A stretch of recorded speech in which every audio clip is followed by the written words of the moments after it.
Hey, what's up everyone? Welcome back to Gold Coin Mountain. This past week we've seen a lot of Switch 2 rumors heat up, and a lot of them have been coming from bigger YouTubers that I will refer to as the clickbait crew. And as far as I can tell, these rumors come from a leak from 4chan where someone correctly predicted the entire Pokemon Presents presentation, and at the end of it said, "We are working on a graphics enhancement patch for the new Nintendo Switch models that will be released alongside DLC 2. Now that would mean they expect the new Nintendo console to release winter of 2023. Obviously this is to be taken with a grain of salt because who really knows?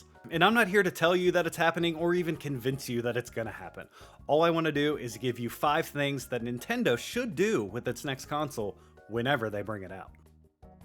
First off, I believe you have to keep the hybrid model. Nintendo has found huge success with the Switch, and it's currently even ahead of the Wii in sales figures, which is pretty insane considering the only 13 million the Wii U sold prior to it. Nintendo is known for not being afraid to try something different and unique, and honestly I respect the hell out of them for that. But in this instance, they should stick with what's working. People love handhelds, just see the Steam Deck or one of the other handheld PCs that are seemingly released daily. And then with the Switch there's the ability to dock it and play on your TV. It's versatility and it gives the player an option, which explains a lot of its crazy sales numbers. Being able to play console level experiences on a train, a plane, or a road trip gives someone who usually might not have time otherwise the chance to enjoy these games. Stick with it. At the risk of sounding like Tim the Toolman Taylor, you need more power. This section will kind of cross over as the one prior to it, but anyway, right now Switch games run at around 900p docked and 720p handheld, which aren't bad, but at some point you need a little more power. With Nintendo striking a deal with Microsoft to bring Call of Duty to Nintendo platforms for the next 10 years, assuming the Activision Blizzard deal goes through, you can't have the Switch running these games at 800p at 20 FPS.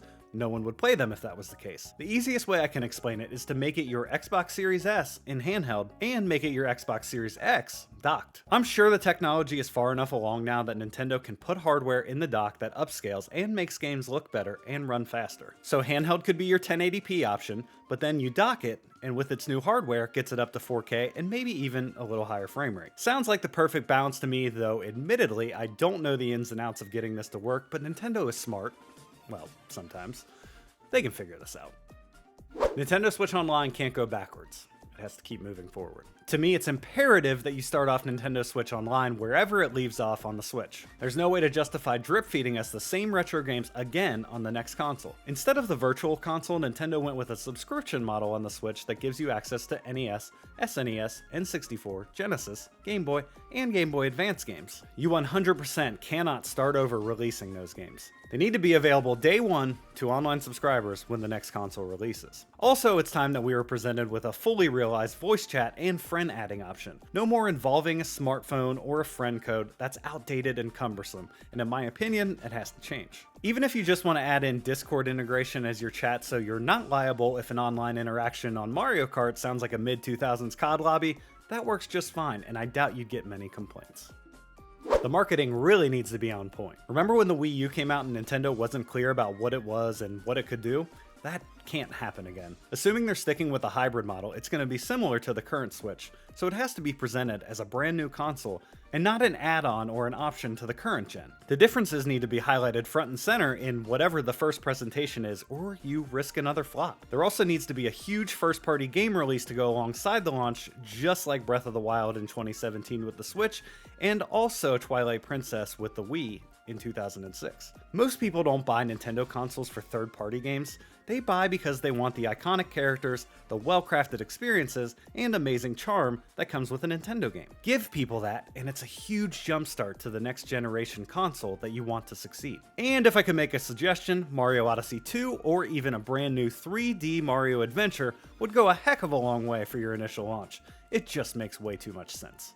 Just go ahead and do it. Backwards compatibility has to be present. When the Switch released, whether it was because they went to cartridges instead of discs, or they just wanted people to forget the Wii U ever happened, Nintendo opted to forgo backwards compatibility. With the Switch's giant install base, you have to allow people to still play their huge collections of games on the new console. Just me personally, I probably own around 60 to 70 games digitally and physically. I would be completely annoyed if I couldn't fire up that last gen collection on the new console, just like you can on PS5 and Xbox Series X. Even if Nintendo were to go to an all-digital console where there are no physical cartridges or discs, which I know that scares the hell out of some people, but I'm just warning you, that's probably coming at some point. But even then, they have to provide a cartridge slot for current Switch games to run. Now I know it was okay last time, and Nintendo made a bunch of money off Wii U re-releases, but I cannot see that flying again.